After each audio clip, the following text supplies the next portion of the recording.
தாவேகாவை ஆளுநர் ஆட்சி அமைக்க அழைக்க வேண்டும் என வலியுறுத்தி தமிழகத்தின் பல்வேறு பகுதிகளில் காங்கிரஸ் மற்றும் தாவேகாவினர் இணைந்து ஆர்ப்பாட்டத்தில் ஈடுபட்டனர்.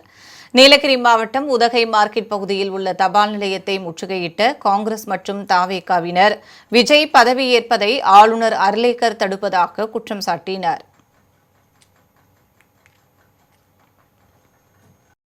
தனிப்பெரும் கட்சி ஆட்சி அமைக்க அழைத்த பின்னால் அவர்கள் பெரும்பான்மையை நிரூபிக்க வேண்டிய இடம் தமிழ்நாட்டினுடைய சட்டமன்றம் என்பதை நீங்கள் நினைவுபடுத்த விரும்புகிறோம்.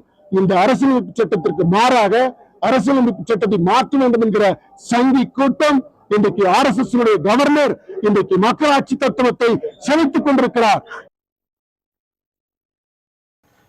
இதேபோல் தஞ்சாவூர் தபால் நிலையம் முன்பு காங்கிரஸ் தெற்கு மாவட்ட தலைவர் மகேந்திரன் தலைமையில் கண்டன ஆர்ப்பாட்டம் நடைபெற்றது.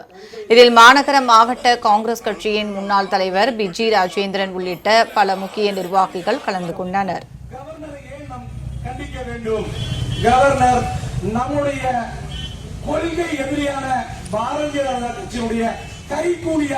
இன்றைய தினம் கூடாரத்தில் ஒட்டகம் நுழைந்து விடக்கூடாது என்பதற்காக அவருடைய கொள்கைகளையும் மதசார்பற்ற கொள்கைகளையும் அவருடைய எளிமையையும் அதை ஆதரித்து அகில இந்திய காங்கிரஸ் கட்சி எக்காரணம் கொண்டும் மத சார்புள்ள கட்சிகளை சேர்த்துக் கொள்ளக்கூடாது, அந்த தொடர்புகளை வைத்துக் கொள்ளக்கூடாது என்ற நிபந்தனையின் பேரில் தான் நாங்கள் இன்று இரு அணிகளும் இன்று இணைந்திருக்கிறோம்.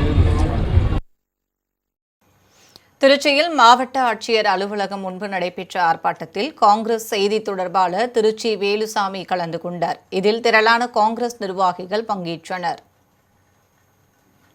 நமது ஆட்சி வேண்டும்,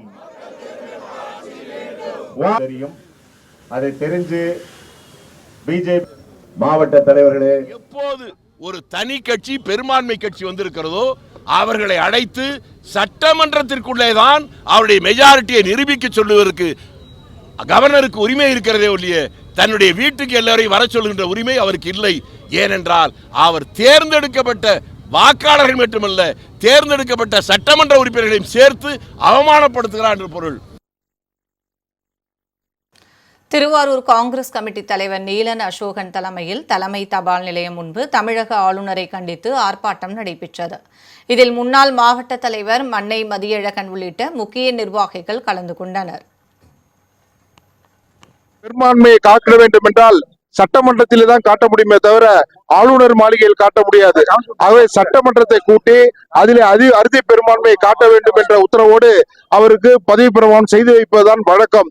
ஆகவே அந்த முறியடிக்கின்ற வகையிலே ஆளுநர் அவர்கள் இன்று தவறான போக்கை கையெடுத்துக் கொண்டிருக்கிறார்கள். இது எதிர்கால ஜனநாயகத்துக்கு மிகப்பெரிய ஆபத்து.